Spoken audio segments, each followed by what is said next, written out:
আল্লাহু আকবার, আল্লাহু আকবার, আল্লাহ। একটি রজনীর জন্য অপেক্ষা একটি বছরের। এ রাত প্রার্থনার, একে অপরের সঙ্গে স্নিগ্ধ আলিঙ্গনের। আল্লাহু আকবার, আশহাদু আল্লা। পাপমোচনের এ রাতে আছে সম্প্রীতি, যা ধর্মভীরুদের কাছে ভাগ্য রজনী। ব্রহ্মাণ্ডের মহাশক্তিমানের করুণা পেতেই বিনিদ্র ইবাদতে নিমজ্জিত থাকে মুসল্লিরা।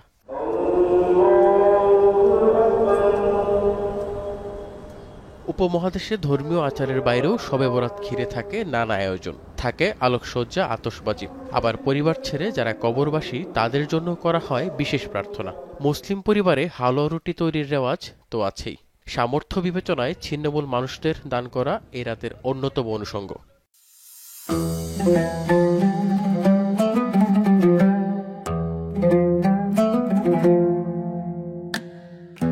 নবী মোহাম্মদ সাল্লাল্লাহু আলাইহি ওয়াসাল্লাম শাবান মাসের 14 তারিখ নফল নামাজ পড়ার পাশাপাশি কবর জিয়ারত করতেন। তিনি যে মিষ্টি খুব পছন্দ করতেন তা সবারই জানা। ফলে মিষ্টি হিসেবেই হালুয়া বানানো শুরু হয়, আর আনন্দ ভাগাভাগি করতেই তা বিতরণের উৎপত্তি। মূলত এ রাত থেকেই শুরু হয় রমজানের ক্ষণগণনা। ভৌগোলিক বিচারে শবে বরাত পালনে তেমন কোনো ভিন্নতা না থাকলেও উপমহাদেশে শবে বরাতের সূচনা লগ্ন নিয়ে আছে মতভেদ। তাহলে অখণ্ড ভারতবর্ষে এই শবে বরাতের প্রচলন কিভাবে হয়েছিল?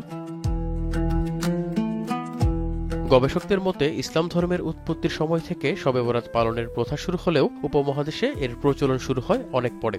তবে এই চল শুরু হওয়ার সময়ের কোনো দালিলিক প্রমাণ পাওয়া যায়নি। খাজা শামসুদ্দিন মিরার লেখায় এর সবচেয়ে পুরনো নথি পাওয়া যায়। আবার গবেষণাধর্মী বই impact of Hindu culture on মুসলিমসে দ্বাদশ-ত্রয়োদশ শতাব্দীতে শবে বরাতে হালুয়া রুটি তৈরি ও বিতরণের প্রমাণও মিলে।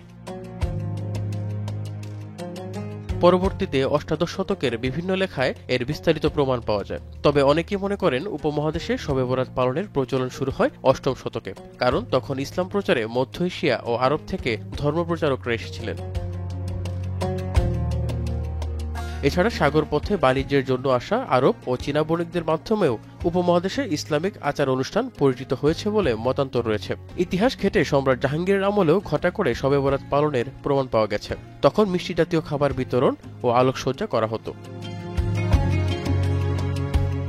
ধর্মীয় মহানুভবতা ও সৌহার্দ্যের মিশ্রিত এই শুদ্ধ রজনী যুগে যুগে অর্থবহ করে তুলেছে মানব জীবনকে, যার ধারা সৃষ্টির শেষ পর্যন্ত থাকবে অপরিবর্তিত।